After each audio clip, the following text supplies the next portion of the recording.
Satu contoh, kita selalu berkeinginan misalnya untuk hadir ke majelis ilmu setiap waktu yang sudah kita tentukan sendiri. Tapi dalam satu pekan kita hitung kehadiran kita lah lebih sedikit daripada liburnya.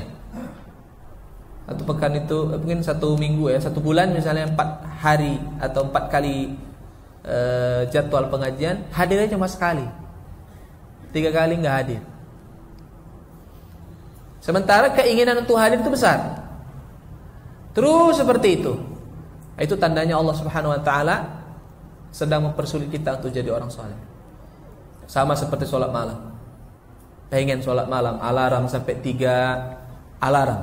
Jam setengah 4, jam 5 kurang jam 4 kurang 15, jam 4 lewat 15. Semuanya bunyi semuanya. Tapi lewat gitu aja. Hidup bangun tapi dimatikan aja bentar lagi. Terus hingga akhirnya apa? Bentar laginya terdengar suara iqamat baru bangun. Enggak sholat malam. Itu tandanya Allah Subhanahu wa taala sedang mempersulit kita untuk beramal soleh. Dan itu karena apa? Karena dosa yang kita buat. Makanya Allah katakan wa amma man bakhila wastaghna. Siapapun yang bakhil, pelit.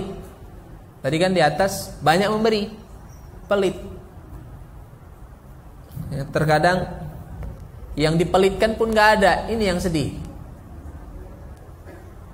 Ya, ada orang kalau punya hartanya pelit. Saya lain cerita.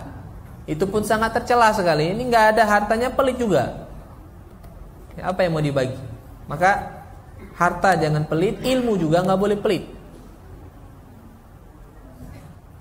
Ada orang, ini tipe orang yang nggak ikhlas dalam belajar.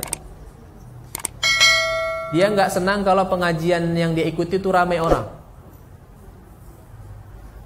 Ada juga ini. Jadi dia nggak mau menyebarkan informasi ada pengajian di sana sini, nggak mau dia. Dia nggak suka. Kenapa? Nanti kalau ramai-ramai kali merasa tersaingi ilmu yang didapat. Ini guruku ini udah mantap nih, jangan sampai nanti orang dapat ilmu dari dia juga. Ada juga tipe-tipe orang seperti ini. Nggak senang kalau orang belajar. Itu bakhil. Wa amma man bakhila wastaghna. Wastaghna itu artinya ya terlalu pelit. Wa kadzdzaba bil husna, enggak banyak beramal soleh. Dia dustakan kebaikan-kebaikan yang ada. Maksud dari dustakan kebaikan yang ada itu adalah ada amal soleh tapi dia enggak mau ngamalkan. Selalu tertinggal dalam masalah-masalah amal-amal soleh ini. Maka kalau dalam Al-Quran, sikap manusia terhadap amal soleh itu ada 3, ya. Yang pertama adalah zalimun li nafsi.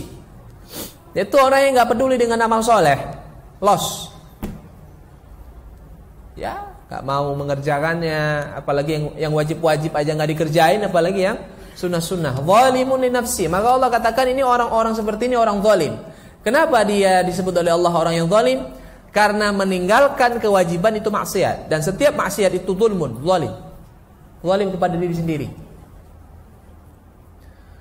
Yang kedua, wa minhum muqtasid. Sedang-sedang saja. Dia hitung tadi malam udah sholat witir 3 rakaat. Adalah hari ini nggak usah duha lah. Itu. Tadi habis subuh kan udah baca Quran 1 halaman. Ya udahlah besok pagi lagi aja lah. Gitu. Itu namanya muqtasid. Terlalu berhemat dalam beramal soleh.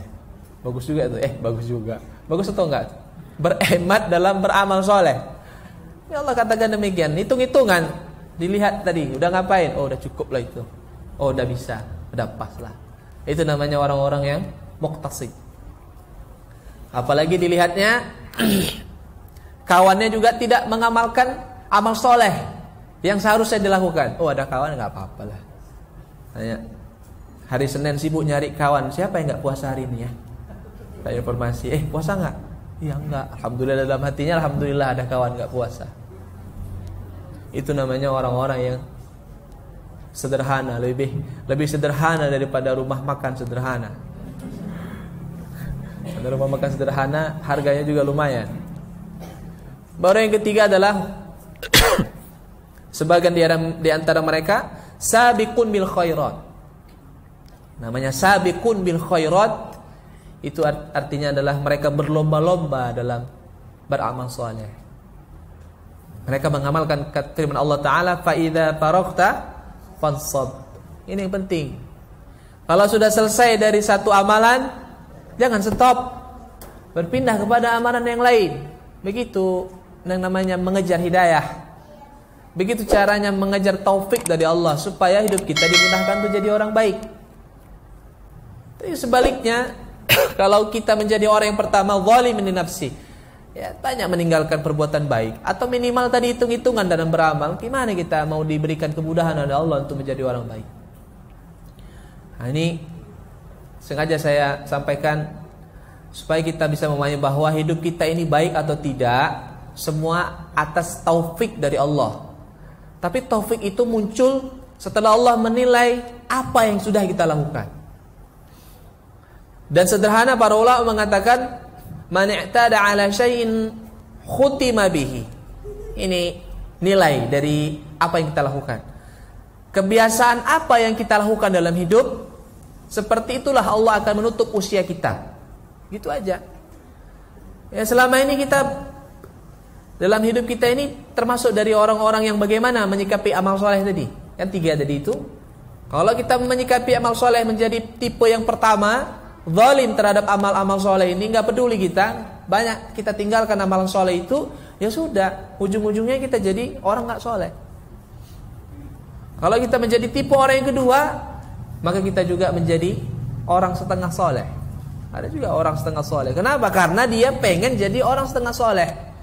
Tapi kalau kita menjadi tipe yang ketiga, maka Allah akan tutup kita dengan husnul khotimah. Gitu aja. Apa kebiasaan kita? Kebiasaan kita beramal soleh, maka Allah akan tutup usia kita dengan amal soleh. Kebiasaan kita bersantai-santai, maka Allah akan tutup usia kita dengan sesuatu yang tidak ada nilainya sama sekali. Kebiasaan kita bermaksiat, maka Allah akan tutup usia kita dengan perbuatan di saat kita sedang berbuat maksiat. Na'udzubillah min dzalik. Itu yang disebut dengan husnul khotimah. Jadi kalau anaknya bagaimana supaya kita bisa husnul khotimah? Jawabannya sederhana. Istiqomah dalam amal soleh, maka Allah akan menutup kita dengan husnul khotimah. Itu aja. Itu yang disebut dengan taufik.